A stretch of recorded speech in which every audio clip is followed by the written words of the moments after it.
Padayon kita sa atong iniusangan theme for this month, maturity moving forward sa atong pagtubo espirituhanon. Niaging Domingo ato gyung gihisgutan ang kaimportante gayud sa maturity or spiritual growth kay dako kay benepisyo ang atong makabot kung kita padayon gyud og tubo. Pero kung dili pod dako kay kalautan kanato og sa iglesia kung dili kita motubo. Mo nang importante gyud kaayo ang espirituhanon nga pagtubo. Kay mao kanay pamaagi gyud nga makabot ang katuyuan sa Ginoo sa atong kinabuhi sa iglesia ug matagos sa kanato, and we enjoy the reward of fruitfulness, malipayon, mabungahon, mapuslanon nga pagkinabuhi personal og sa iglesia usab. Mo nang niningtak naa tanaw na pud nato ang mga obstacles to maturity, mga babag, no, mga hindrances, mga himuon sa kaaway, himuon ni Satanas aron gyud mapungan ang atong progress, ang atong pagtubo sa pagkabot sa katuyuan sa Ginoo sa atong kinabuhi. Kung kita makahibalo ni makabantay ta unsay maayong buhaton. Pag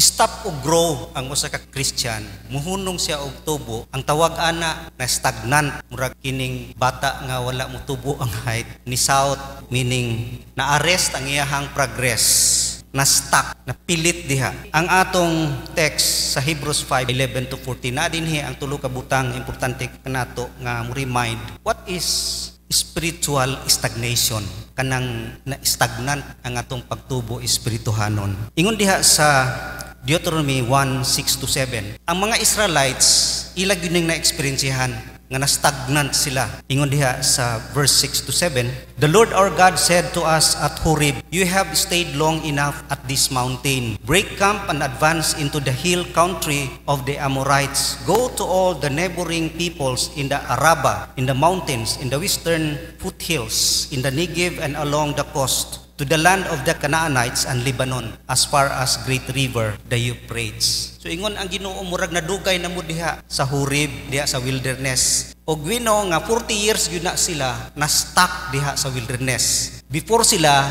ni move forward to reach the promised land, sa lugar nga gisaad sa Ginoo nga bungahon, malipayon, mapuslanon nga kinabuhi. Mao kana ang experience sa mga Israelites. Stagnant, wala sila naka-diretso, na delay. Mao nang danger sa stagnation. Ingon diha sa ka-writer nga there's no standing still in Christian life. Wala gid nay paghunong, kay ngano dangerous kung muhunong ka. It's either move forward ka or nag-backward. Murag eroplano ba nga pag muhunong mahagbong gina siya. Kinahanglan gyud mo irog. Mapud na sa atong Kristohanong kinabuhi, pag muhunong ka, duharay ka paingnan. It's either we move forward or nagaatras ka na. Sa Matthew 13:25, ingon po diha, danger kini sa mas stagnanta. Ingon diha sa Matthew 13:25, but while everyone was sleeping, his enemy came and sowed weeds among the wheat and went away. Samtang di ay naga-stagnanta, nagahunong, nagakatulog ang Kristohanon, ang yawa nagatanom og mga butang nga makaguba gyud sa atong kinabuhi. Mo nang delikado gyud. Initak na tanaw na to ang mga causes, no? Ang mga hinungdan nganong mas stagnant ang atong pagtubo Kristohanon. Pareha sa mga Israelites, na stagnant sila. Unsay mga hinungdan? Kining mga butanga buhat kini sa kaaway, satanic hindrances, spiritual oppositions nga mag-cause og delay sa atong pagkabot sa plano sa Ginoo. Makita nimo ang unang nga hinungdan diha nga supreme cause is spiritual dullness. Ingon sa verse 11, we have much to say about this, but it is hard to explain because you are slow to learn. Gi-underscore diha ang slow to learn. Ingon si Pablo nga lisod gyud kaayo pag-explain sa inyo tungod kay hinay kaayo ang inyohang pagsabot. Spiritual dullness, mao gyud nay hinungdan nga di ta motubo tungod kay ang pulong mangyud sa Ginoo mao ra gyud number 1 nga tool nato para gid kita magtubo, kay mao pagkaon sa atong kalag. Mo nang kung di ta motubo diha, slow kanang slow to understand. Kini nga problema dili kini intellectual problem. Dili nga di ko kay gamay ra ko grado di ko kasabot sa pulong sa Ginoo. It's not about intellectual issue, it is heart issue. problema kini sa kasing-kasing. Tungod kay ang pagbasa nato sa Biblia, pag ilan na sa Ginoo, ang Ginoo mo pasabot ka nato diha. Walay bright, walay bugo diha. Mo nang problema gayod si Pablo tungod kay dili sila skilled sa pulong sa Ginoo. Entangled sila gyapon sa mga worldly nga mga panghuna-huna. Mao nang isa gyud nga hinungdan number 1 nga dili ta motubo ang cause spiritual dullness. Hard for us, slow for us to learn, to know God deeper. Ikaduha nga cause sa stagnation is sin and disobedience. Mo na mga Israelites, wagid sila mo uswag, wagid sila mo irog tungod sa ilahang mga sala, nga wa makumpisal, unconfessed sin, unrepentant attitude. Atong matanawa atong Kristohanong kinabuhi kung biktima ta aning stagnation caused by sin. Kana bang kita comfortable sa mga sala sa atong kinabuhi? Nga muralag okay ra, di kay ta repentant, unrepentant attitude. Wala gyud nag-mourn sa sin. Ay katulo nga cause sa stagnation is fear. Ang mga Israelites mahadlok gid sila, muabante tungod kay nahadlok sila sa kadako sila mga kaaway, lisod pildihon, mahadlok sila sa sakit, maigop sa mga espada, mahadlok gid sila ana. Fear sila kay dili sila mo irog sa ilahang comfort zone.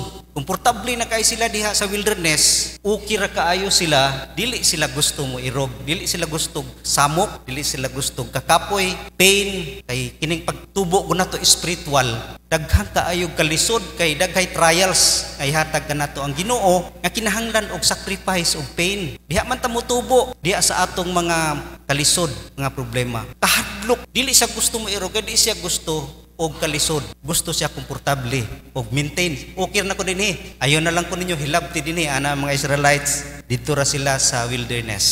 Yes, tinuod na nga following the Lord is hard, perilous, no, delikado nga adventure, pero in reality the safest way to travel in this world is following the Lord. Kundi kita mosunod sa Ginoo, mas dangerous kaayo kaysa musunod ta sa Ginoo na mga danger kalisod pero magpadaogon gyud ta sa mga Israelites. So fear ang usa ka hinungdan nga kita mupundo, no, dili mo uswag sa atong kinaiya. Kay mo magina ang spiritual growth, nag-explain nato miagi nga it is about character. Mapuno ta ato nga mga character ni Jesus Christ. Ika-upat nga cause sa stagnation is laziness. Ang mga Israelites tapulan, no, dili sila gusto kalisod og hago, dili mo exert og effort. Mao pud na sa kinabuhi, di kita mo exert og mental and spiritual nga effort. Wa kita ga disiplina sa tong kaugalingon spiritually nga maningkamot gyud nga muuswag. Laziness usa ka lack of motivation. Wa kay kadasig, kulang og passion to grow. Mao nang isa nga mga reason sa atong nastagnant, nipilit ang atong spiritual life. Wa mo irog ang atong makinaiya, wala mo grow ang atong spiritual life because of laziness.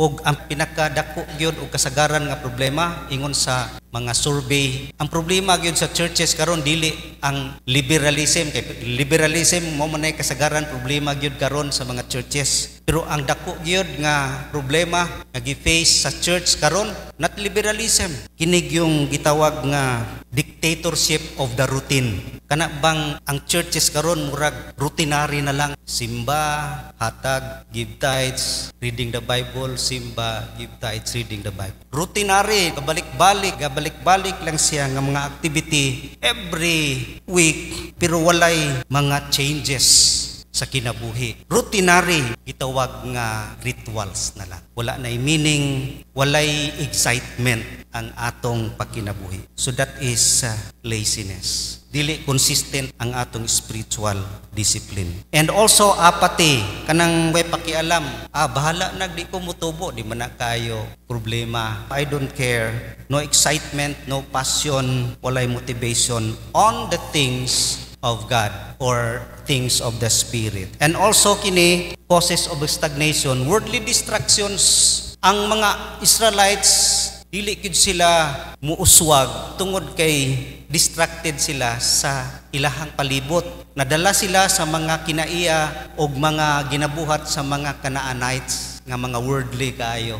So isa na nga kita mas stagnant ang atong Christian growth kay ang mukupitin siya kining mga worldliness, materialism sa atong kinabuhi. Lisod di iswag kung naa gining mga butanga. Mo nang gitawag stunted growth kay we are distracted by the world. Kita na distract ining worldly things o wrong associations, worldly associations. So lack of service and ministry, mahimutang self-centered and neglecting our responsibility. And lastly, mahimong cause sa stagnation is neglecting fellowship. Wala kay taga-fellowship sa atong mga brothers and sisters, naga-isolate. That is isagyod ka cause nga mas stagnant atong spiritual growth. Kay ga-isolate ka and you lack accountability. Remember nga, we are a church. You are designed nga mo involve kay na kay accountability sa imong isig ka magtotoo. Na kay accountability sa imong brothers and sisters. So kung nag-isolate ka, nahimo nga nalayo ka sa katuyuan sa Ginoo sa church.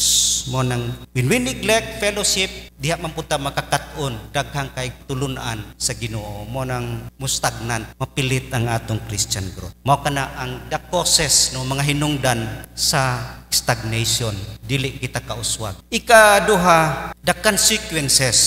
The consequences kung dili kita muuswag. The consequences also nga angay mahitabo kung kita muuswag. Ingon diha sa verse 12. In fact, though by this time you ought to be teachers, you need someone to teach you the elementary truths of God's word all over again. You need milk, not solid food. So dini makita nato nga niingon si Paul nga karon unta mga magtutudlo na mo. Dili na mo angay tudloan sa mga elementary. Kamo mga teachers na unta, dili na mo ang tudloan. So dinhi makita nato nga naay expectation sa Ginoo sa atong maturity. Mao gini ang gusto mahitabo sa Ginoo nga kung mature ta, mao gini ang mga consequences. Una, mahimo gid kang blessing to others. Mahimo kang panalangin ngadto sa uban. Muna ingon diha, you ought to be teachers. Ikaw mahimo na magtutudlo, nga makatudlo na ka sa imong isig ka magtutuo nga mo grow. So mahimo na kang leader, mahimo lead na ka sa iyaha, mahimo na kang model sa iyaha nga malid siya diha sa iyahang pagtuog paghigugma sa Ginoo. So mahimo kita nga mo edify. Kita makahimo na nga mag-edify og uban, labi na mga young believers, mga bag-o pa diha sa ilahang pagtuo. Mao na unta ang expectation, no? Ingon ni Pablo nga you ought to be teachers. Kamo na ang giya unta. Isa nga na hibaw-an nato miagi nga kung kita mutubo, makakita gid ta unsay maayo ug say dili. Dili na ta blind, dili na ta nearsighted nga ang makita lang ang sa duol.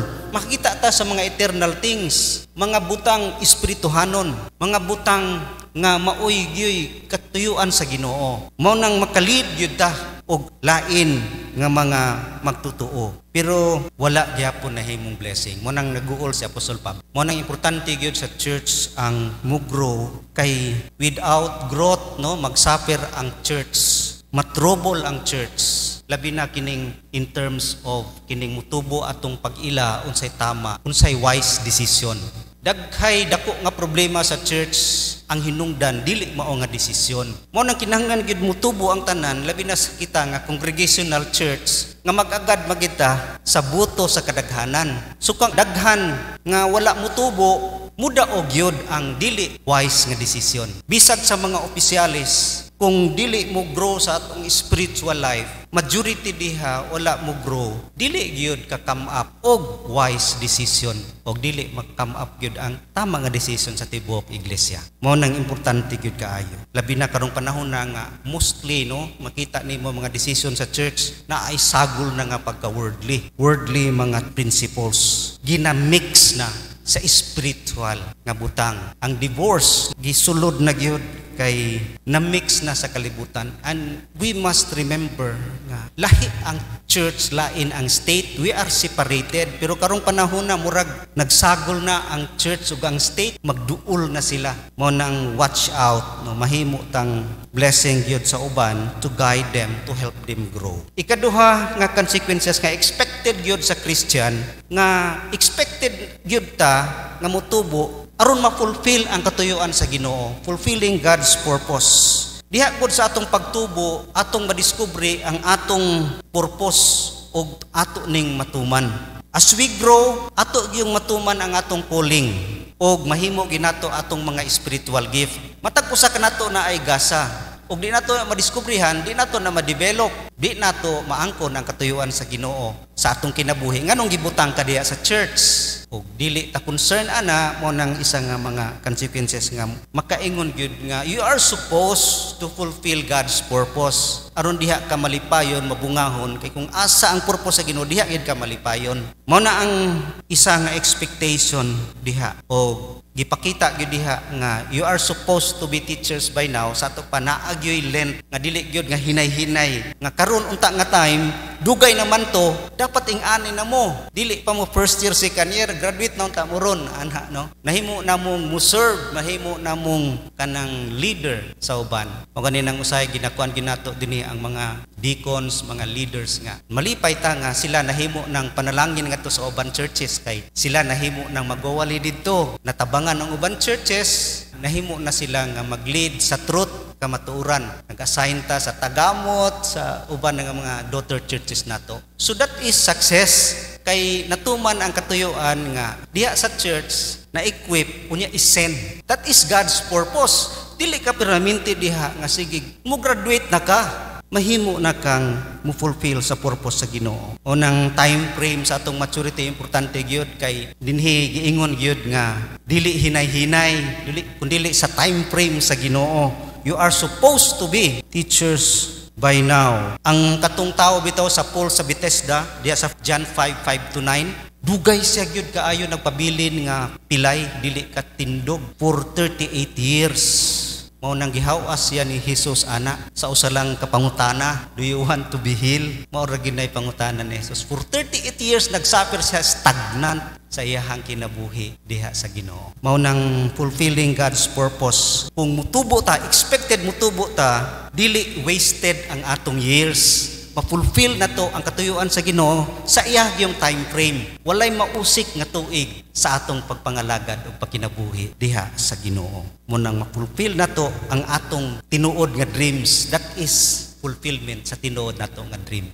Fulfilling God's purpose. And also, expected po ta nga ang mature gani nga believer na anigid ni saya ang joy and peace in all circumstances. Na ang kalipay o kalinaw sa tanan nga mga circumstances sa kinabuhi. Dili lang sa kaayuhan, kundi bisag sa mga kalisod, problema, naa ang joy o peace. Mao ginaytimaan sa usa Kristohanon nga nagtubo kay siya makaangkon na ni ana nga peace nga surpasses knowledge. Ang tinuod yun nga expectation sa Kristohanon is kanang rejoicing in adversity. Kana bitong malipayon siya sa mga kalisod, pagsulay. Unya, courageous sila sa uncertainty. Na mga lisod, uncertain, way klaro. Di noon magbagot-bot kundi courageous. Sige, paita diya. Bisag lisod na. Mao nay timaan sa usa ka nagtubo gayud. And also, unselfish in opportunity. Kanang dili siya selfish sa mga opportunity. Si Paul, diya sa Philippians 1:23-24, ingon si Paul, I am ready to go to heaven. Pero kay tungod sa pagkinahanglan din sa kalibutan, tungod kaninyo, magpabilin pagyapon ko. So opportunity na ta ni Paul nga mobalik na sa Ginoo, kay mo nay gusto niya.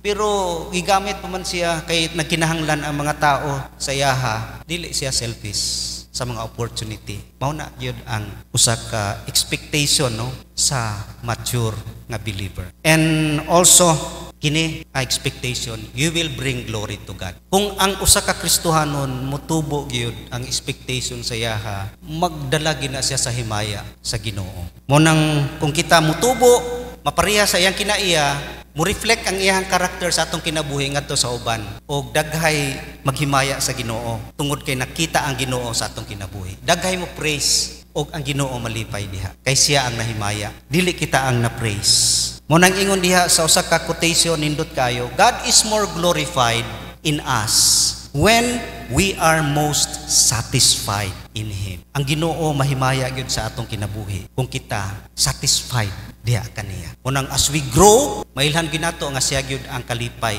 o katagbawan. O kung kana ang atong kalipay o katagbawan si Jesus, mag-glorified gyud siya sa atong kinabuhi. Tungod kay makita gyud sa atong kinabuhi ang kinaiya ni Kristo. Ug mahimaya siya, himayaon pud siya sa mga tao. Muna it will bring glory to God. And lastly, adto kita sa cure. Unsa gyud ang tambal sa stagnation? Aron kini gayod masulbad, unsaon kini pagsulbad nga dili ta ma-stagnant? Kay this time God is calling us to be careful nga ma-stagnant ta sa atong Christian life. Ingon diha, recognize the sign, arise, pagmata, no, awake.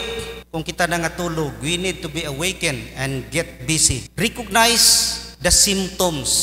Mo nang di ta kahibalo nga anay sintomas di ay sa stagnation sa atong kinabuhi, di ta makialam wa tay gihimo. Mo nang kinahanglan ma-recognize nato ang mga sintomas sa usa ka Kristohanon nga nastagnan. Una, mo nga pangutana atong i-consult sa atong kinabuhi. Do I thirst for God and His words? Giuhaw bagyod ko sa Ginoo og sa iyang pulong. Naga-desire bagyod ko sa iyang pulong, or kapoy magbasa sa pulong, or kapoy magsimba sa iyang presensya. Wala ko giuhaw diha. Wa ko'y gana diha. No, mo na yung nakapangutana. Di na ganita uhawon sa Ginoo og sa iyang mga pulong, delikado ta. We are stagnant. Ikaduha, do I grieve over sin? Nagbangutan ba ko tungod sa sala nga nahimo nako, nga murag moingon ko di na gyud ko musab ani, maghilak-hilak gyud ko. Ingana ba ang atong sin, or sige lang tao ra man kita makasala ra man. Ning kamo ra ta sunod, dili kayo repentant. Okay ra kayo, walay effect dinhi mo makita sa kinabuhi nga siya repentant sa iyahang nahimo nga sala sa Ginoo. Ikatulo nga atong ipangutana, do I have a growing concern for the need of others? Naabag yun concern sa mga need sa uban, labi na sa ilang espirituhanon nga pagkinabuhi. Concern pa ko sa akong isig ka magtotoo sa ilahang mga problema. Mao na ang isa ka sintomas nga kung wa na gani tay concern, delikado ta sa stagnation. Sunod, do I delight in the church? Malipay ba gyud ko sa iglesia, or di ko malipayon diha, maguol nung ko diha, or kapoy diha. And also, am I easily offended? Mo ni ang isaw-sab nga to measure our character. Dali ra ko manluod kay ang spiritual mature bisag unsa circumstances ingon dito na ay peace and joy, kalipay mag-alagad sa Ginoo. Then kini usab, am I going routinary without breakthrough? Kining akong mga espiritu na ginabuhat balik-balik ba niya? Na ba'y breakthrough?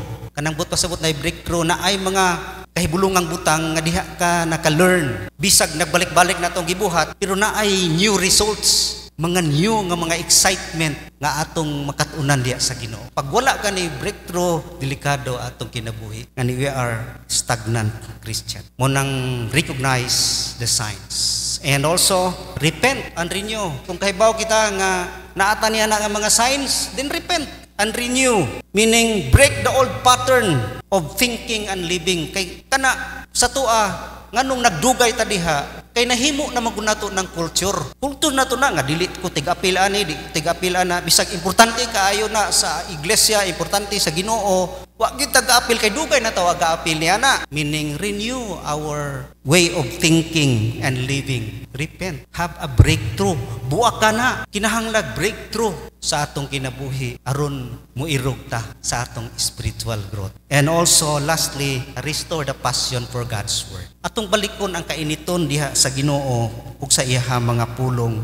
Tungod kay ingon sa atong text, last nga verse, anyone who lives on milk, being still an infant, is not acquainted with the teaching about righteousness, but solid food for the mature, who by constant use have trained themselves to distinguish good and evil. Ang pulong ragyod sa Ginoo maog yoy tools nato para sa kauswagan. Tungod kay siya may naures sa atong kalag. Mo nang kinahanglan ta diha mainiton, uhawon o gutumon kita niya nang iyang pulong. Unya dili na ta sa milk, solid food na. Sige gihapon tag inom og gatas, mga elementary nga mga teachings, unya kinaiya nga elementary gihapon. We are still baby kay milk. Kinahanglan na ta og solid food. Unsa kining solid food nga we must hunger and know and hurrying to obey. Meaning kita gayod magahanggiring and hurrying, gutumon og paspas paspas mo ubay. Kinahanglan gyud na sa atong pagtubo diha sa solid food. Pag moingon ko tag solid food sa atong pagkinabuhi sa material, naay mga pagkaon nato nga way lami pero kinahanglan kaayo, needed kaayo.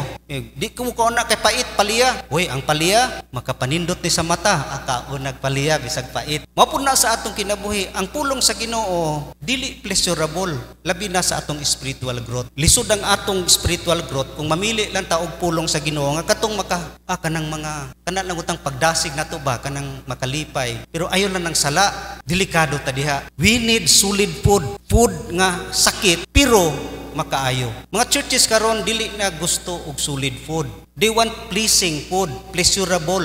Mao nang gusto lang sila maminaw sa kadtong ilahang gusto, dili ang unsay ilang gikinahanglan. Mo nang importante is dili sugar coated ang atong preaching, kundi dili gyud what God wants us to hear, not what we want to hear, but what we need to hear. Mao nang solid food. So hungering and hurrying to obey. And also, embrace the truth with humility. Accept, embrace the truth. Kung correction na, willing tayo i-correct sa Ginoo. Humble ourselves and we will experience breakthrough sa atong stagnation. So gitawag kita gyud sa Ginoo, ang iyang purpose is to progress aron kita mahimo gayud nga maka-experience sa fullness sa plano sa Ginoo sa itong kinabuhi nga mabungahon, malipayon ug malampuson ug mapuslanon nga Kristohanon og iglesia. Let us pray.